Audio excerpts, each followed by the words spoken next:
Hello guys, welcome. So, seven biggest Bitcoin myths అంటే bitcoin గురించి సంబంధించిన పుకార్లు కొన్ని ఉంటాయి కదండి. వాటికి సంబంధించి ఒక ఆర్టికల్ అయితే నేను కాయిన్ బేస్ అనే ఒక వెబ్సైట్ నుంచి చూశాను. వాటిని మీకు అందిస్తున్నాను. సో, సాధారణంగా బిట్కాయిన్ గురించి పుకార్లు సహజమే. పుకార్లు ఎందుకు వస్తాయంటే ఎక్కడైనా సరే మార్కెట్లో ఏదైనా ట్రెండ్ అవుతుంటే ఒకటి అనుమానం, రెండోది ఆ ప్రొడక్ట్‌ని ఇంకొకడు సొంతం చేసుకోకూడదనే ఉద్దేశంతో కూడా పుకార్లు పుట్టిస్తూ ఉంటారు. అది కూడా ఉంటది. సో, దాని గురించనమాట. సో, క్రిప్టో కరెన్సీ గురించి అట్లాగే ఎస్పెషల్లీ బిట్‌కాయిన్ గురించి కొన్ని ఆహ్, పుకార్లు ఒక రకంగా మిత్స్ అనమాట పుట్టిస్తా ఉంటారు. ఆ మిత్స్‌లో ఒకసారి చెక్ చేద్దామండి. ఫస్ట్‌దొచ్చి బిట్‌కాయిన్ ఈజ్ ఎ బబుల్. మనకి బిట్‌కాయిన్ మనకి బాగా గుర్తుంటే గనక రీసెంట్‌గా కొన్ని న్యూస్ ఛానెల్స్‌లో కూడా దీని గురించి వచ్చిందండి. ఏంటంటే బిట్‌కాయిన్ అనేది ఒక బబుల్, అదేమీ నిలబడదు అని చెప్తా ఉంటారు. కానీ కొన్ని సార్లు నిజమే. ఎందుకంటే కొంతమంది హై రిటర్న్స్ కోసం ఏంటంటే బిట్‌కాయిన్‌ని ఒక ఏదో స్పెక్యులేటివ్ మార్కెట్‌గా చూస్తారు. కానీ కాదు.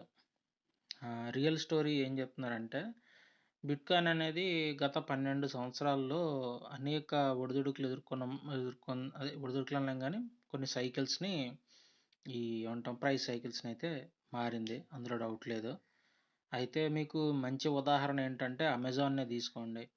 1990ల దశకంలో డాట్ కామ్ ఎరా ముగిసిపోయే నాటికి అమెజాన్‌కి దాదాపు షేర్ వాల్యూ $100 ఉంటే అది పడిపోగానే $5 పడిపోయింది. కానీ దాని తర్వాత ఇప్పుడు ప్రపంచంలోనే అత్యంత వాల్యుబుల్ కంపెనీస్‌లో అమెజాన్ కూడా ఒకటి. సో, అయితే ఇక్కడ వీళ్ళు ఏం చెప్తున్నారంటే, ఈ బిట్‌కాయిన్ వాల్యూ ఇలా ఎందుకు పైకి కిందకి మారుతుందంటే కారణం ఆహ్, ఇప్పుడు కొత్త కొత్త మార్కెట్లు వచ్చాయండి. ఇప్పుడు మన భారతదేశంలో బిట్‌కాయిన్ ఎలా వాడుతున్నామో, ఇప్పుడు మిగతా దేశాల్లో కూడా బిట్‌కాయిన్ అనేది యూజ్ చేయడం మొదలెట్టారు. ఇప్పుడు ఎల్ సాల్వడార్‌లో డైరెక్ట్‌గా లీగల్ చేసేసారు. ఇలాగా కొత్త కొత్త మార్కెట్లు బిట్‌కాయిన్‌ని ఉపయోగించడం మొదలుపెట్టడం వల్ల, వాటికి అనుగుణంగా కొంత మార్పులనేవి సహజంగా వస్తాయి. ఆ మార్పుల వల్ల మాత్రమే మనకి ఇలాంటివి సంభవించాయి. మీరు అంతకు మించి ఏమీ లేదు. ఇక రెండోది bitcoin has no real world uses. So, ఇక్కడ ఏమంటున్నాడంటే బిట్‌కాయిన్ దానికి రియల్ వరల్డ్‌లో అంటే సరే మన ప్రపంచంలో పెద్ద యూజ్ ఏం లేదు. అనేసి అంటున్నారు. కానీ అది నిజం గాదు. ఇక్కడ చెప్పాలంటే బిట్‌కాయిన్‌ని కొన్ని పేమెంట్స్ కింద వాడుతున్నారు. కొంతమంది బ్యాంక్ పేమెంట్స్ లేకుండా, మిడిల్ మ్యాన్ లేకుండా అంటే బ్యాంక్స్‌తో సంబంధం లేకుండా డైరెక్ట్‌గా పే చేసుకోవడానికి వాడేవాళ్ళున్నారు. అండ్ ఇన్‌ఫాక్ట్ మన ఇండియన్‌లో ఒకాయన అమెరికాలో సెటిల్ అయిపోయిన ఆయన కూడా బిట్‌కాయిన్స్‌ని పిచ్చిగా సంపాదించాడండి. ఆయన ఒక బిలియనీర్. సో, సో ఏ విధమైన వాల్యూ లేకపోతే ఎవడు వాటిని కొనుక్కోవాలని అనుకోడు. సో, రియల్ స్టోరీ ఒకసారి చూద్దాం. సో, బిట్‌కాయిన్ అనేది బాగా పాపులర్ అయింది ప్రపంచవ్యాప్తంగా. అవునండి. ఇప్పుడు ఒక రకంగా చెప్పాలంటే దీన్ని ఏమంటున్నారంటే డిజిటల్ గోల్డ్ అని అంటున్నారు. ఒక రకంగా ఏంటంటే టెస్లా గానీ, స్క్వేర్ గానీ, మైక్రో స్ట్రాటజీ గానీ ఇలాంటి కంపెనీస్ ఏంటంటే ఇందులో ఇన్వెస్ట్ చేసుకుంటున్నారు. బిట్‌కాయిన్‌లో ఇన్వెస్ట్ చేస్తున్నారు. టెస్లా కంపెనీ అధినేత మనందరికీ తెలుసు. ని నికోల్ టెస్లా. నికోల్ టెస్లా కాదు. టెస్లా అధినేత. ఆయన ఆయన గూడా ఫుల్‌గా బిట్‌కాయిన్ తెగ ఎర్న్ చేస్తున్నాడాయన. అయితే బిట్‌కాయిన్ అనేది బంగారంలాగే బాగా తక్కువండి. ఎందుకంటే కేవలం 21,000,000 బిట్‌కాయిన్‌లు మాత్రమే ఇందులో ఉంటాయి. అంతకు మించి ఉండవు. క్షమించండి. అయితే వీటిని మనం డిజిటల్‌గా మీకు 21,000,000 మించి పెరిగే అవకాశం లేదు. సో, అట్లాగే బిట్‌కాయిన్‌కి సంబంధించి చూడండి ఏమంటున్నాడో నెగెటివ్ అటెన్షను మొదట్లో ఉండేది. పేమెంట్ విషయంలో. కానీ నెమ్మదిగా ఇప్పుడేమైంది బిట్‌కాయిన్ అనేది కొద్ది కొద్దిగా యూసేజ్ పెరుగుతుంది. బిట్‌కాయిన్ పేమెంట్స్ కోసం వాడేవాళ్ళు ఉన్నారు. మీకు హైదరాబాద్‌లో స్టార్‌బక్స్‌లోను ఆటిలోను బిట్‌కాయిన్ పేమెంట్ తీసుకుంటారు. అట్లాగే like any form of money some of it will be misused. అయితే మనీని ఏదో మనకి మంచికి వాడేవాళ్ళున్నారు, చెడుకి వాడేవాళ్ళున్నారు. సో, బిట్‌కాయిన్ విషయంలో కూడా సేమ్ అదే జరుగుతుంది. ఇందులో చెప్తున్నారనమాట. బిట్‌కాయిన్ విషయంలో 2.1% of bitcoin transaction related to criminal ఎంటర్‌ప్రైజులు కూడా ఈ బిట్‌కాయిన్‌ని వాడుతున్నాయి. 2.1% వాళ్ళ దగ్గర ఉందని చెప్తున్నారు మొత్తం బిట్‌కాయిన్‌లో. సో, 2.1% తక్కువే. బట్ కానీ 2.1% ఉండడం కూడా కరెక్ట్ కాదు. సో, దాన్ని ఎలాగ కంట్రోల్ చేయాలన్నది చూస్తున్నారు. తర్వాత బిట్‌కాయిన్ ట్రాన్సాక్షన్స్ అనేవి ఓపెన్ బ్లాక్ చైన్. ఇక ఈ ట్రాన్సాక్షన్స్ అనేవి అథారిటీస్ అవ్వాలనుకుంటే అంటే గవర్నమెంట్స్ గనక ట్రాక్ చేయాలనుకుంటే ట్రాక్ చేయొచ్చు. సో, లెజిటిమైజ్ అవుతుందండి. గవర్నమెంట్స్ కూడా యాక్సెప్ట్ చేస్తున్నారు. సో, వాటిని ట్రాక్ చేయడం కూడా ఈజీ అవుతుంది. ఇప్పుడు మన గవర్నమెంట్ చూడండి, బిట్‌కాయిన్ వాలెట్స్‌ని ఎవరైతే వాడుతున్నారో వాళ్ళని మన మన ఇన్ఫర్మేషన్‌ని అందులో పొందుపరచడం అన్నీ చేస్తున్నారు కాబట్టి, సో, గవర్నమెంట్‌కి కూడా తెలుస్తుంది. ఇల్లీగల్‌గా మనం చేసే అవకాశం ఉండదు. సో, మూడోదేంటంటే bitcoin doesn't have a real value. So, bitcoin అనేది ఒక రకంగా ఇది తప్పండి. బిట్‌కాయిన్ అనేది ఆహ్, ఇక్కడ చూడండి bitcoin is hard coded to be scares which helps to makes it resistant to inflation. ఇక్కడ బిట్‌కాయిన్ తయారు చేసినప్పుడే మార్కెట్‌లో ఇన్‌ఫ్లేషన్ అనే పదం గనక మీరు ఎప్పుడైనా వింటే మీకు కొంత అర్థమవుతుంది. అంటే ఉన్న ధర కన్నా ఎక్కువ ధర పెరుగుతా ఉంటది. ఫర్ ఎగ్జాంపుల్ డిమాండ్ ఎక్కువ ఉన్నప్పుడు దాని ధర పెరిగిపోతా ఉంటది. సో, బిట్‌కాయిన్ నిజానికి ఆ స్కేర్సిటీ వల్లే బిట్‌కాయిన్‌కి ఆ వాల్యూ ఉన్నమాట వాస్తవం. కానీ దానికి రియల్ వాల్యూ లేదనుకోవడం మాత్రం కరెక్ట్ కాదు. రియల్ స్టోరీ చూద్దాం. There will only ever be 21,000,000 bitcoin. The scarcity is major driver of its value. So, ఇక్కడ ఏం చెప్తున్నారంటే బిట్‌కాయిన్ వాల్యూ ఎప్పటికీ 21,000,000 మాత్రమే ఉంటుంది. అంతకు మించి ఒకటి ఎక్కువ ఉండదు, తక్కువ ఉండదు. Not only is the supply capped but amount of new bitcoin being mined is declining over time in a predictable way. Every 4 years, in an event called halving, block rewards paid to miners in the network are cut in half. So bitcoin అనేది mine చేయాల్సి ఉంటుందండి. So ఇక్కడ having అని ఒక system ఉంది. ఆ system వల్ల ఏంటంటే మైనర్స్కి వచ్చే బిట్కాయిన్ యొక్క రివార్డ్ అనేది తగ్గిపోతుంది.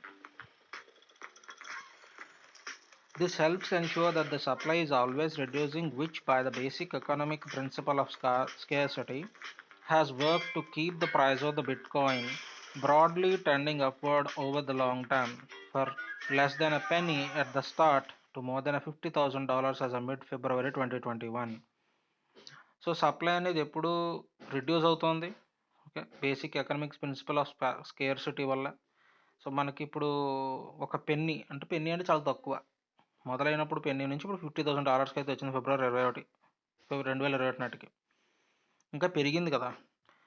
So bitcoin also derives value from the work the computers on the network contribute via a process called mining. A powerful computers all over the world supply a vast amount of processing power towards the work of validating of securing every transaction. In exchange, they are rewarded with a new Bitcoin.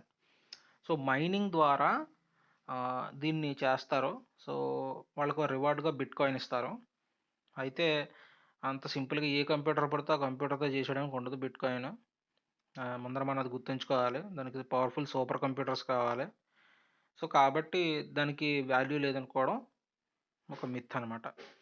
Bitcoin will just be replaced by a competitor. New cryptocurrencies have a long promise to overtake Bitcoin via new features or other advantages. None have come close. మీకు బిట్కాయిన్ని beat చేసేంత సామర్థ్యం నాకు తెలిసి నేనైతే చూడలేదండి. బిట్కాయిన్ని beat చేయగలిగే అంతగా crypto currency నేను ఇంతవరకు చూడలేదు. సరే, రియల్ స్టోరీ ఒకసారి చూద్దాం. Though thousands of rival cryptocurrencies have been created over the past decade, Bitcoin has always been and remain the most valuable cryptocurrency by market cap by a significant margin. ఆ విషయం నిజమే కదా! So, bitcoin వాల్యూతో పోల్చుకుంటే ఏ crypto currency కూడా ఇంతవరకు bitcoin వాల్యూని reach అవ్వలేదండి. It is also most popular, making up around 60% of the crypto market. మొత్తం క్రిప్టో మార్కెట్‌లో 60% బిట్‌కాయిన్‌దే. Reasons include Bitcoin's first mover advantage along with the purity of its mission as a decentralized open currency. So, మనకందరికి తెలుసు మొదట వాడు start చేస్తే ఆడికి advantage ఉంటది ఎప్పుడూను. So, అదుంది. తర్వాత డీసెంట్రలైజ్డ్ ఓపెన్ కరెన్సీ అవ్వడం వల్ల కూడా కొంత. మిగతా క్రిప్టో కరెన్సీలేంటంటే కొన్నిసార్లు గవర్నమెంట్ హ్యాండల్‌లో ఉంటున్నాయి. వీట్లి వల్ల ఏంటంటే there is a difference ఉంది. Which isn't say the competitors are welcome to try. Bitcoin is decentralized, meaning it's operated by a global community of miners and nodes instead of a central authority. ఎవరైతే ఈ central అథారిటీలో పెట్టి ఒకడి కింద మొత్తం మొనోపలైజ్ అవ్వకుండా మొత్తం గ్లోబల్‌గా పెద్ద కమ్యూనిటీలో ఉండి చేస్తున్నారండి. సో, కాబట్టి బిట్‌కాయిన్‌ని అంత ఈజీగా ట్రాక్ చేయడం కూడా జరగదు. బట్ ఎనీవే, సో, అది బిట్‌కాయిన్ కూడా వెల్కమ్ చేస్తుందనే చెప్తుంది. For example, if bitcoin is underlying architecture has to change in order to add a new functionality, features to protect against a newly discovered bug, the community can initiate a fork to upgrade the network. ఓకేనండి. ఏదన్నా bug గనక కోడ్‌లో ఉంటే, ఆ కోడ్‌ని initiate చేయడానికి అవకాశం ఉందని చెప్తున్నారు. In order for the upgrade to be accepted, 51% of the majority of the community must support the change. This allows the Bitcoin to adapt and evolve as required, as seen with Bitcoin's aggregated witness SegWit upgraded in 2017. So, బిట్‌కాయిన్‌లో గనుక ఏదైనా change చేయాలంటే ఈ 51% of the bitcoin holders ఎవరైతే ఉన్నారో వాళ్ళందరూ దీనికి ఒప్పుకోవాలి. అంటే బిట్‌కాయిన్ ఎవరి దగ్గర ఉంటే ఆళ్ళందరూ. Because the software is open source, developers who aren't able to gain community consensus can even create a hard fork on the Bitcoin blockchain and make an entirely new cryptocurrency. For instance, Bitcoin Cash was created this way, but so far no Bitcoin clones have come anywhere close to replacing the original. So, బిట్‌కాయిన్‌ని core source కోడ్‌ని వాడుకొని చేసినోళ్ళు కొన్నున్నారు. Bitcoin cash అని ఒకటొచ్చింది. కానీ ఎవరో కూడా original bitcoin source కోడ్‌కి సమానమంగా ఎక్కడా లేరండి. So, competition అనేది చాలా negligible. Course, a huge amount of innovation is happening in the space, so it is conceivable that a bigger rival could emerge. But given current circumstances, most experts don't think Bitcoin being replaced anytime soon likely outcome. So, ఎప్పుడు మనం ఒకటి గుర్తుంచుకోవాలి ఏంటంటే, competition అనేది ఉన్నప్పుడు ఆబ్వియస్‌గా తాడిని తిన్నోడంటే తల తిన్నోడు ఉంటాడు. కాబట్టి ఇంకా ఎప్పటికి రాదని మాత్రం అనుకోకూడదు. రావచ్చు. బట్ కానీ ప్రస్తుతం ఉన్న పరిస్థితుల్లో అయితే లేదు. అయితే బిట్‌కాయిన్ మైన్ చేయడానికి దాదాపుగా 100 సంవత్సరాలు పడుతుందండి మిగిలిన బిట్‌కాయిన్‌లన్నీ రీచ్ చేయడానికి. నేను ఒక ఆర్టికల్‌లో చదివాను. సో, కాబట్టి ఐ డోంట్ థింక్ ఫ్యూచర్‌లో అయితే ప్రాబ్లమ్ లేదు. Investing in Bitcoin is gambling. Bitcoin has continued to mature. A robust regulatory structure in countries around the world has helped to attract the wave of institutional investment. So, bitcoin అనేది trading లాగా అదే ఒక gambling లాగా feel అవుతున్నారు. Whole story ఒకసారి చూద్దామండి. There is a fundamental rationale for a Bitcoin investor to believe that the value of their holdings should rise, whereas as in a casino, you know the odds are tilted in favor of the house. So, of course, there is no guarantee about future performance or continued results, but Bitcoin's long-term trend line over the last decade has been upward. One popular investing ఇప్పుడు ఇక్కడ ఏం చెప్తున్నారంటే మనకి gambling అంటే మనం ఎవడైతే Gamble చేస్తున్నాడో ఆడి వైపుకి ఎక్కువ ఉంటుంది. బిట్కాయిన్ అది కాదు. నేను గ్యాంబుల్ చేయలేదు ఇక్కడ. One popular investing strategy for reducing the impact of volatility is dollar cost averaging, in which you invest in a fixed amount every week, 1 month, or no matter what the market is doing. The strategy typically results in positive returns regardless of volatility in positive trendline environment. ఇక్కడ ఏం చెప్తున్నారంటే మీరు ఒక fixed amount అనుకుని దాన్ని invest చేసుకుంటూ వెళ్తే so మీకు ప్రాబ్లం ఉండదు అని చెప్తున్నారు. దాన్ని ఏమన్నా డాలర్ కాస్ట్ యావరేజింగ్ అని చెప్తున్నారు. సో, ఇదంతా మీకు ఎందుకు చెప్తున్నాను అంటే కోర్స్ బిట్కాయిన్ గురించి ఎవరికైనా అనుమానాలు ఉంటాయి. నేను అనుకోకుండా ఈ బిట్కాయిన్ ఆర్టికల్స్ గురించి వెతుకుదాం అనుకున్నప్పుడు నేను ఇది చూశాను. సో కాయిన్ బేస్ నేను ఎక్కువగా వాడేది, అందులో ఈ న్యూస్ ఆర్టికల్స్ కూడా వస్తాయి. సో దాంట్లో నేను ఇది చూసినప్పుడు ఓకే ఇంట్రెస్టింగ్గా ఉందనేసి నేను చదవడం మొదలుపెట్టాను, అందుకే మీకు కూడా చెప్తున్నాను. సో బిసైడ్స్ మనం ఏమి ₹1 మనం జేబులోంచి తీయం, అంతా మనం త్రూ గేమింగ్ ద్వారానే, గేమ్స్ ద్వారా మనం సంపాదించుకున్న దాన్ని తీసుకొచ్చి మనం ఇందులో సేవ్ చేసుకుంటాం. ఓకేనండి. So you don't have to worry about మీ జబ్బుల్లో ఉండదు. మనం చేయాల్సిందల్లా ఇందులో ఏంటంటే మనం పెట్టే ఎఫర్ట్ కూడా మన టైంని మాత్రం మనం పెడతాం. మీరు ఇంటర్నెట్ బ్యాలెన్స్ ఎలాగో మీరు రెగ్యులర్ ఈ యూట్యూబ్ వీడియోలు చూడడం కోసం దానికోసం వేసుకుంటారు కాబట్టి అందులో కొంత దీనికి కేటాయిస్తున్నారు అంతే. సో ఇందులో మనం మేజర్గా పెట్టేది ఏంటంటే మన ఇంటర్నెట్ బ్యాలెన్స్, అట్లాగే కాస్తంత మన టైంని స్పెండ్ చేస్తాం అంతే. అంతకు మించి మన దగ్గర నుంచి ఏమీ ₹1 కూడా తీయాల్సిన అవసరం లేదు. సో ఈ ఆర్టికల్ మీకు డిస్క్రిప్షన్లో కూడా ఇస్తాను, if you are interested read it. తర్వాత bitcoin isn't secure. So bitcoin network has never been hacked. ఇంతవరకు బిట్కాయిన్ నెట్వర్క్ అయితే హ్యాక్ అవ్వలేదు. సో కాబట్టి అంత ఈజీ కాదు. So making trustless peer to peer currencies is a reality. Further, all Bitcoin transactions are irreversible. So ఇక్కడ ఏంటంటే ఇక్కడ ఏం చెప్తున్నారంటే మీకు బిట్కాయిన్లో ఏదైనా సరే బిట్కాయిన్కి వచ్చేటప్పటికి మీరు ఏ ట్రాన్సాక్షన్ అని తీసుకోండి, మీకు సోర్స్ కరెక్ట్గా ఉంటే అంత బాగానే ఉంటుంది. సో మీకు నమ్మకం లేనివాడికి మీరు డబ్బులు ఆడేవాడు కదా. అట్లాగే ఈ హ్యాక్ చేసే అవకాశం కూడా తక్కువ బిట్కాయిన్ది, ఎందుకంటే ఈ కోడ్ని అంత ఈజీగా డీకోడ్ చేయలేరు ఎవరు. సో రియల్ స్టోరీ చూద్దాం. Many misconceptions around security of Bitcoin stem from attacks on third-party businesses and services that make use of Bitcoin and not the Bitcoin network itself. High-profile hacks of early Bitcoin companies with flawed security procedures, like one that hit early Japan-based exchange Mintgox, and the occasional data breaches like the one that impacted users of the wallet provider Ledger, have made some users question the security of Bitcoin. బిట్కాయిన్కి సంబంధించి కొన్ని misconceptions ఇలా ఏంటంటే, bitcoin నెట్వర్క్ని ఎవడో hack చేయలేదండి. కాకపోతే bitcoin ఎవరి దగ్గర అయితే ఉందో వాళ్ళని హ్యాక్ చేసి కొంత చేశారు. అంటే సెక్యూరిటీ సరిగ్గా లేకపోతే ఆ ప్రాబ్లమ్స్ ఉంటాయి. Bitcoin core protocol has functioned securely with 99.9% uptime since creation of 2009. So bitcoin 2009లో స్టార్ట్ అయింది, అప్పటి నుంచి ఇప్పటి వరకు 99.9% సెక్యూర్డ్గానే రన్ అయింది. A vast amount of computing power secures the network, and the miners that power the network are distributed throughout the world with nodes in 100 countries, which means there is no single points of failure. 100 కంట్రీల్లో పెట్టిన notes super computer సాయంతో చేస్తారు కాబట్టి మీకు ఇక్కడ hack జరగడం అంత easy కాదు, సినిమాల్లో చూపించినట్టు అంత ఈజీగా ఉండదు. Bitcoin is bad for the environment, ఇది ఒక ఆర్గ్యుమెంట్ అయితే జరుగుతుంది. అయితే రియల్ స్టోరీ ఒకసారి చూద్దామండి. Recent research by New York based fund arc investment management concludes that Bitcoin is much more efficient than traditional banking and gold mining on a global scale. So మీకు ఇక్కడ ఒకటి చెప్తానండి. సో ఎవరిని వాళ్ళు ఆర్గ్యుమెంట్ సపోర్ట్ చేసుకుంటారు. కొంతమంది ఏంటంటే సూపర్ కంప్యూటర్స్ని ఎక్కువ వాడేస్తున్నారు, అందువల్ల టూ మచ్ హీట్ అయిపోతుందని చెప్పి ఏదో చెప్తున్నారు. కానీ మనం బంగారం తీయడం, పెట్రోల్ తీయడం వీటితో కంపేర్ చేసుకుంటే బిట్కాయిన్ ఖర్చు పెట్టేది చాలా సిగ్నిఫికెంట్లీ లెస్ అండి. ఇప్పుడు బిట్కాయిన్లో కూడా ఏంటంటే సోలార్ పవర్ యూజ్ చేసుకుని దాని ద్వారా మైన్ చేయాలన్న ఆలోచన ఇంకా చాలా చాలా జరుగుతున్నాయి. సో వీటితో దృష్టిలో పెట్టుకుంటే bitcoin is much more energy efficient. వాళ్ళు ఎలక్ట్రిసిటీ రన్ అవుతుంది, బట్ ఈసారి డిఫరెంట్ ఆస్పెక్ట్స్లో దాన్ని రన్ చేసే ప్రయత్నం చేస్తున్నారు.